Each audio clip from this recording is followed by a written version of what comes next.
Hello again, everybody, and welcome to another edition of Brown's Latest. I'm Dave Grendzynski, but you could call me Grizzer. A lot of people do, and this is where we get you caught up on some of the latest news and tidbits that are tied to our favorite team in the NFL, the Cleveland Browns, and it is game day, fellas and ladies.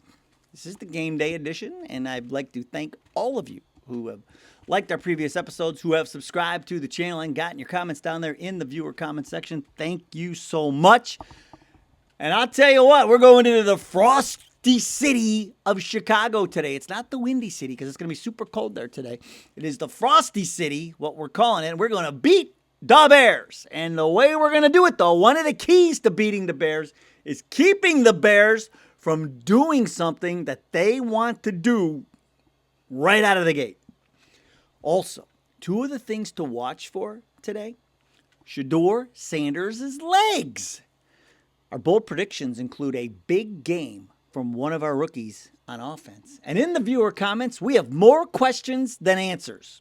On this show, we usually talk about stuff answers, but we don't provide stuff answers. We only give you answers. And this person has more questions than answers, and we're going to have to find out what that's all about when we get to the viewer comments. But first things first, let's pull out the keys to beating the Bears. And I'm telling you right now, what's going to be key is getting the running game going. And you can against these guys. They're giving up 130 yards a game on the ground. So even with our backups in there on the offensive line, Conklin's out. We don't have Dylan Sampson today and running the ball. But we got the Rocket. The Rocket's in play. And David Njoku's out, so we count on him for his blocking ability as well. But we've got some other guys who could pitch in. I mean, Njoku hasn't been much of a factor in the passing game the last few weeks, so we're not missing anything there. But as long as we get Whiteheart or Bates or these guys to block, that's all we really need them for. So I'm not really worried about that. But we can get the running game going against these guys. And so we got to do that. That's one of the keys, is to get that running game going and turn long drives into points. The other thing is, and this is, let me put on my Captain Obvious shirt right now. We got to take care of the ball. I mean, they lead the league in turnovers. It's crazy. As mid as their defense is as far as giving up rushing yards and passing yards, they lead the league in turnovers. And, the 9 fumble recoveries is third. They're number one in the league in interceptions. And so they can flip the field on you relatively quickly. And so Shedeur is going to have to play really smart and take care of the ball the entire game. The good news is, as cold as it is, it may be a lot harder to throw the ball. So you may not put it in the air as much as you might normally would, but we'll have to wait and see. That's going to be game time decision. It'll depend on the conditions. The wind is not supposed to be much of a factor. They're talking about like 15 miles an hour. But if it's like a minus 15 or minus 20 wind chill, that's going to hurt. And so the ball's going to get hard. It's going to be harder to hold and harder to throw.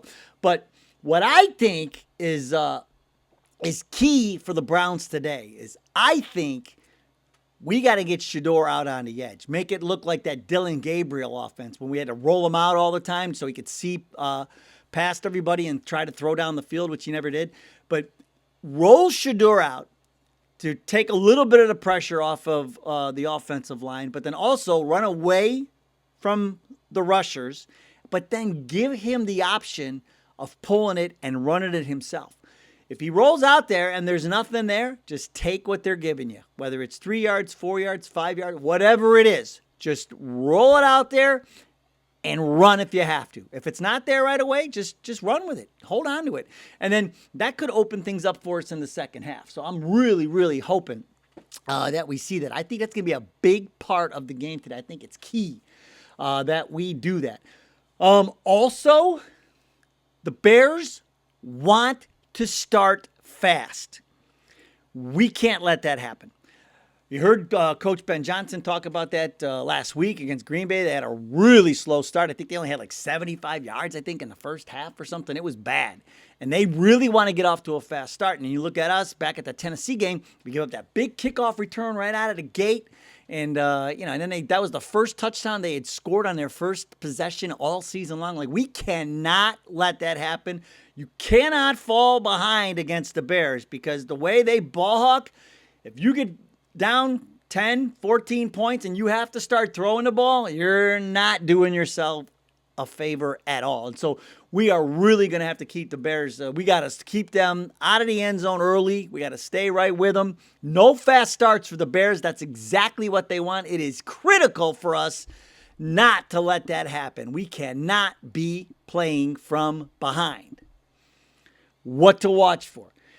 Got to watch this Bears defense against our offense because, yes, we do have a makeshift offensive line, with Conklin out. So you have Whippler in there playing for Pochik, who's already, he had the Achilles last week. So Whippler's in there playing center. You got former Bear Tevin Jenkins taking over Teller's role at right guard. So Tev Jenkins, man, he'll have a little juice flowing. He want to stick it to his old team. That's what I'm saying. I'm not that concerned about the guys that are going to be in there. Conklin's out, so it's got you got your mix of Lucas, Levinson, and Robinson, who will be mixing in there as well.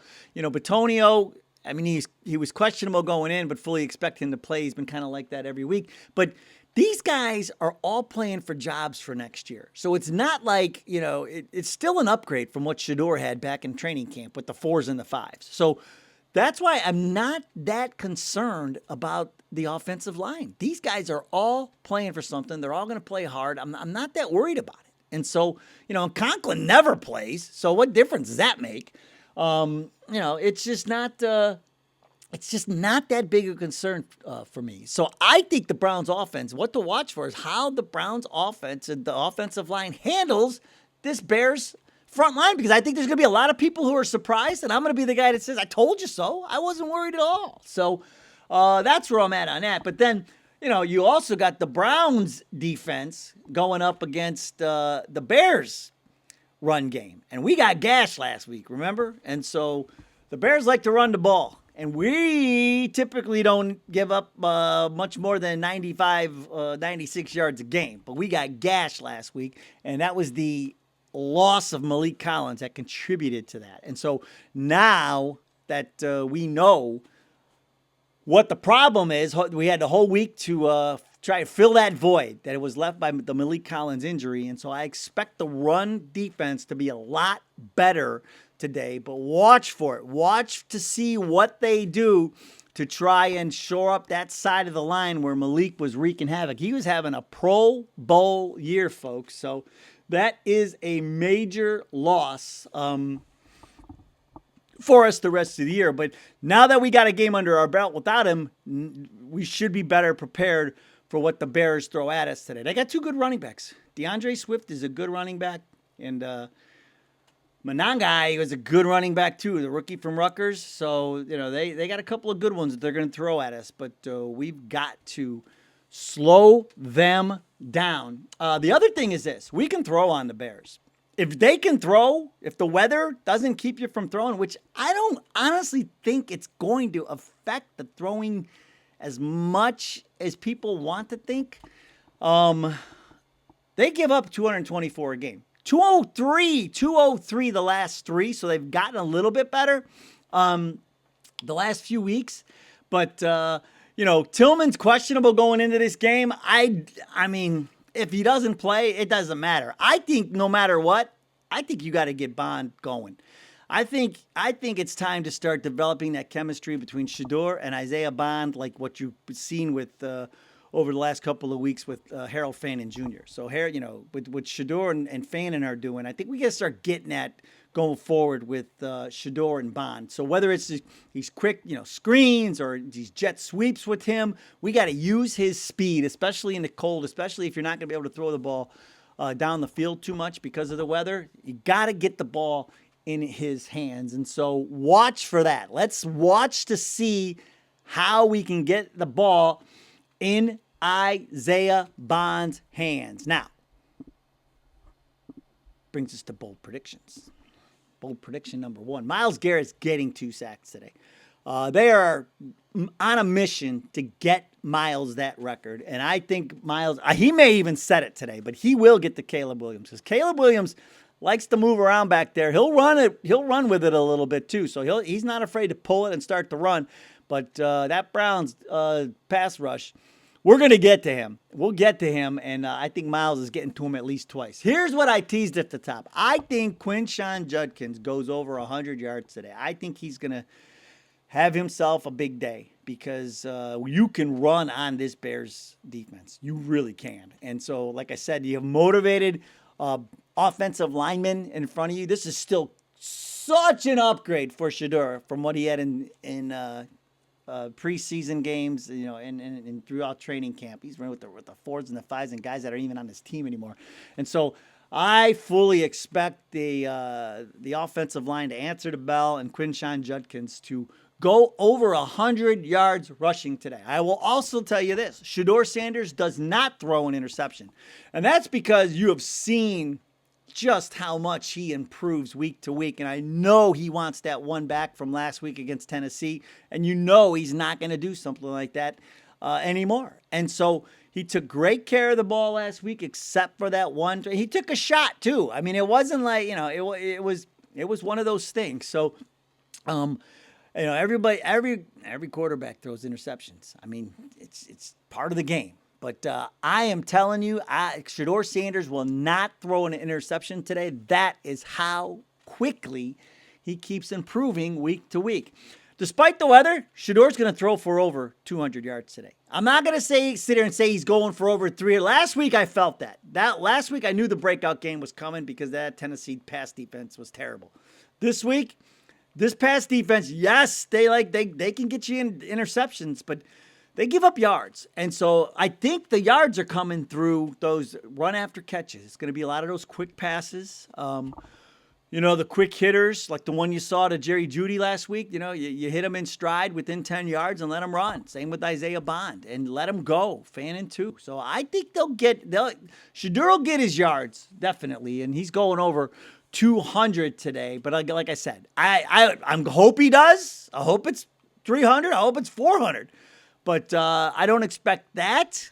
I think it's going to be, though, definitely over 200 yards passing for Shedeur Sanders. And I'm telling you right now, the Browns are winning this game.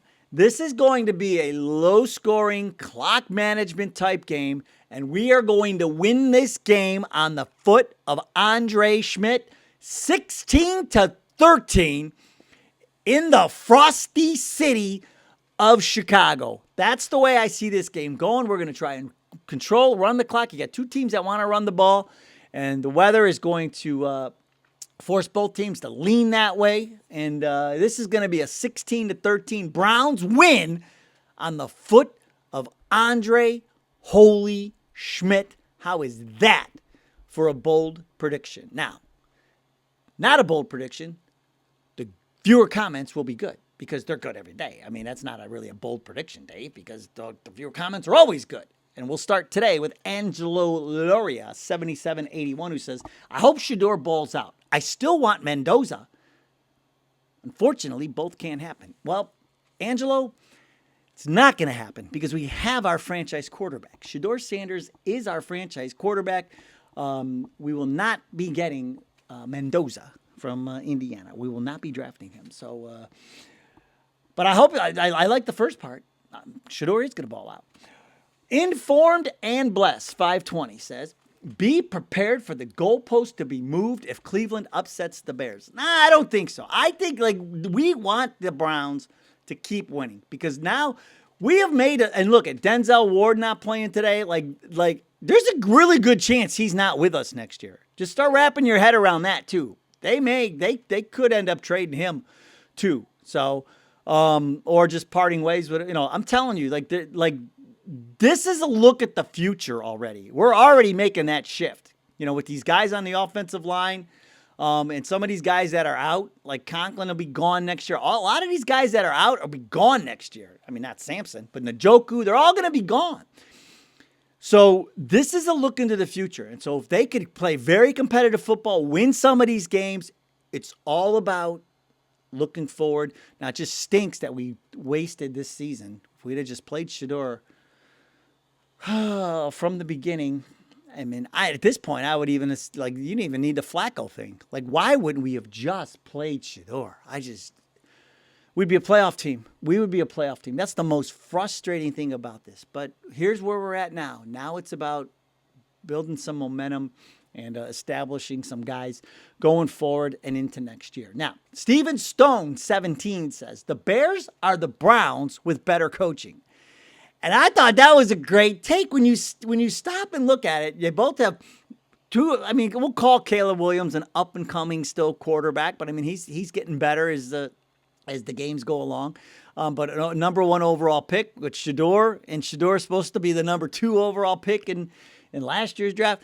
So you have quarterbacks who are very similar. Each team with 2 good tight ends, although one of ours isn't playing today. They have Loveland and they have Cole Kmet. We have Fannin and Njoku, but Njoku's out. 2 stud running backs with Monangai and DeAndre Swift, and we have Judkins and Sampson. But of course, Sampson's not playing today. But then you've got your older kind of established receiver, and they have DJ Moore. We have Jerry Jeudy, and then you got young receivers running around, and they got Aduze and Zacharias and those guys, and we got Bond. And then who knows if Tillman plays today, but, Tillman kind of falls into that, these younger receivers, Larvidan, and so Steven Stone, when you said that, you're absolutely right. They are the Browns with better coaching. You are absolutely right. So you see the difference in the Bears. Like they're built very similarly to the Browns, and but the difference is they have good coaching. That's why they're they're in the hunt for the division, and they're trying to make the playoffs. I mean, they got to win every game. They're kind of already in the playoffs. Mike Blakesley, 3753. The special teams should have improved from game 1 until now, but they just keep declining. If guys would step up, show improvement, that's how you can make the team play for next year. It just keeps getting worse, though. Got to be coaching as well. Keep Jim Schwartz and clean house. Yeah, I mean, the coaching is for sure. And then these guys, it's really going down the road of Stefanski's going to be gone. I thought he was really... I don't know. He's kind of contrite in that press conference on Friday. I don't know. He kind of had almost like a little bit of an attitude to him on Friday. It was weird. But yeah, I don't think Stefanski's surviving this. Ventrone's definitely not surviving this. And Tommy Rees is going to peace out, probably go to, these college teams still need, now with the Michigan thing and all this. And so, with the Browns out of the playoffs, like there's a lot of things now that are already happening and looking at next year. And so that's kind of the way, I felt like Stefanski, was just there. Like he was just, I don't know, just answering the questions, and like he really doesn't have anything to do with anything. The way he was answering the questions, it was really weird, man. I got a weird vibe from that. But you're right. I think there's going to be a house cleaning, Mike. Keith Greer, 462. The Browns now need to find their future Hall of Fame wide receiver for Shedeur. Haven't had one since Paul Warfield, it seems. Loved Webster. He was probably, yeah, I mean, if you want to go through, Webster Slaughter for me is the guy that... not Hall of Famer, but yeah, maybe, he was the guy that we need a guy like that, a guy you could just count on, man. And the guy who really could have been the Hall of Famer is Josh Gordon. That's the guy who I like. Boy, oh boy, when you think about what could have been with Josh Gordon, but boy, oh boy, he really, oh man. Josh Gordon. Well, we'll just leave it at that. But I'm hoping Bond gets going today. Bond is the guy we really got to start developing, and I think he could be a Tyreek Hill type receiver. And I think it's going to start today, and we will end today with Studio One Create 1173. And bear with me on this, folks, because there are a lot of questions. Hopefully, we're going to get these answers today. Studio One says, Shedeur Sanders is a gamer, and he will be ready to play. Is Stefanski ready to coach a decent game for the Browns to get a win? Are the Browns special teams ready to play? The Bears will run at the Browns all game long. Is the Browns run defense ready for the challenge? Shedeur Sanders will do enough to win the game like he has done so far in his first 3 NFL starts. Can Stefanski do enough coaching to win the game versus the Bears? Well, Studio One, I'm telling you the Browns are going to win. I don't think it's going to be because of Kevin Stefanski. It'll be in spite of Kevin Stefanski. It'll be more about Shedeur and the offense and the guys just going out there and getting it done. But those are the big questions heading into this game. Like, will Kevin, I mean, he's on a streak of like Hall of Fame horrible decisions here. Will that streak end today? Let's hope. We can only hope. Okay. That's going to do it for today's show. Thanks so much for joining us. Enjoy the game. We'll break it down after the game. Don't worry, promise you. And boy, oh boy, it'd be great to get this win in the frosty city, the frigid city. It's not the windy city today, although the wind's going to be blowing a little bit. And when it is, it's going to be cold. This could end up being one of the, if not the coldest game in Soldier Field history. Wow. All right. We'll see you after the game. Go Browns! We'll see you next time.